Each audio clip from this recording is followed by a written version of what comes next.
Bienvenue sur cette troisième vidéo. Sur cette troisième vidéo, vous vous retrouvez de nouveau sur l'interface de Google Drive. Comme vous le remarquez, il y a le fichier que j'ai créé dans la vidéo précédente qui est disponible ici sur mon mur.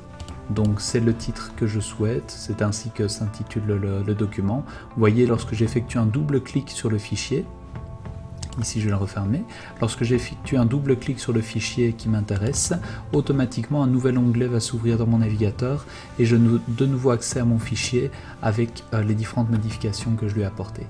Ici, lorsque je souhaite quitter le fichier, il n'est pas nécessaire de l'enregistrer, Google l'a automatiquement enregistré, il suffit donc soit de fermer l'onglet ici, ou alors de fermer carrément le navigateur ici en haut à droite. Ici je souhaite rester sur le navigateur, donc j'ai juste coupé l'onglet en cours. Je vais vous montrer donc dans cette vidéo comment importer un fichier. Donc par exemple, j'ai un fichier Word qui a déjà été créé et je souhaite le stocker ou l'exploiter sur mon Google Drive. J'ai deux possibilités, soit je clique sur importer, donc je vais d'abord sur nouveau, importer un fichier. Et alors ici, un petit peu comme quand on souhaite introduire une pièce jointe dans un mail, automatiquement une fenêtre s'ouvre avec un explorateur où on se retrouve souvent par défaut sur le bureau. Ici ça tombe bien, sur le bureau j'ai justement un fichier Word, ici plan de formation personnelle, je clique dessus et je clique sur ouvrir. On va voir ici automatiquement en bas à droite de la vidéo qui me signale qu'une importation est en cours et ensuite ici que l'importation est terminée. Et effectivement, je vois de nouveau sur mon mur qu'il y a un nouveau fichier qui est apparu, que je peux distinguer du fichier Google Doc, parce que le fichier Google Doc est symbolisé ici par le carré bleu, tandis que le fichier Word, lui, est symbolisé par le W bleu. Ce fichier Word, lorsque j'ai envie de l'ouvrir, même procédure que pour le fichier Google Doc, j'effectue un double clic dessus.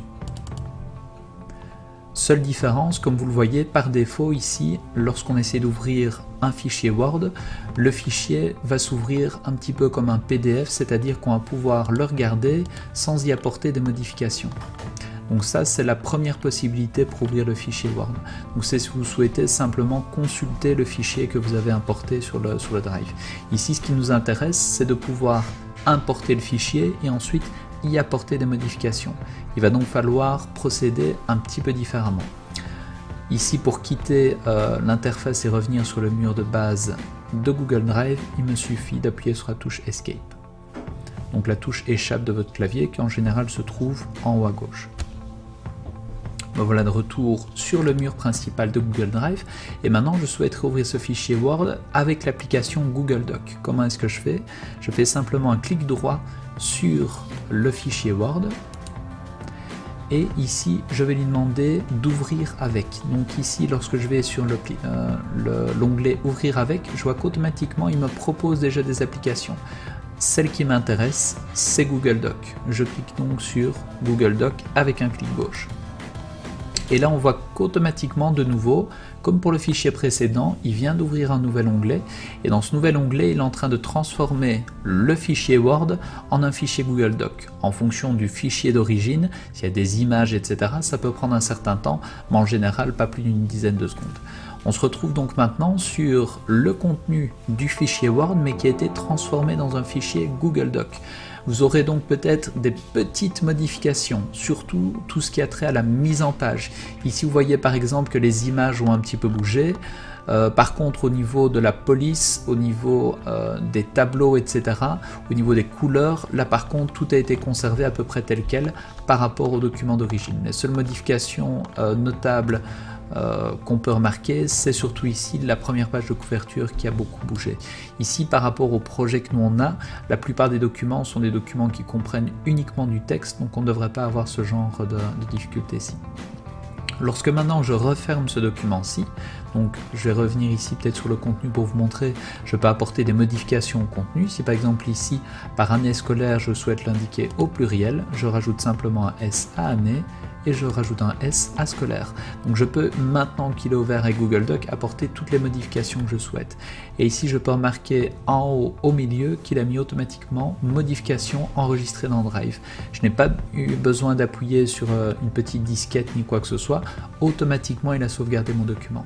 Je peux donc le fermer. Et donc maintenant, surprise, lorsque je suis sur mon mur, je n'ai plus 2 mais 3 documents. Pourquoi ?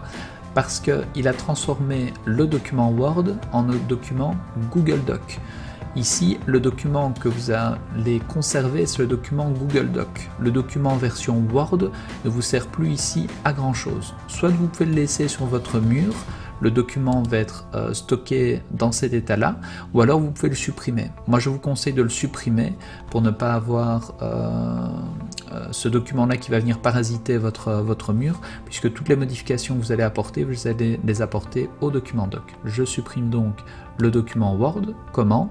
Je clique dessus avec un clic gauche et ensuite je peux soit appuyer sur la touche Delete ou supprimer de mon clavier, ou alors je viens cliquer ici en haut à droite sur la corbeille.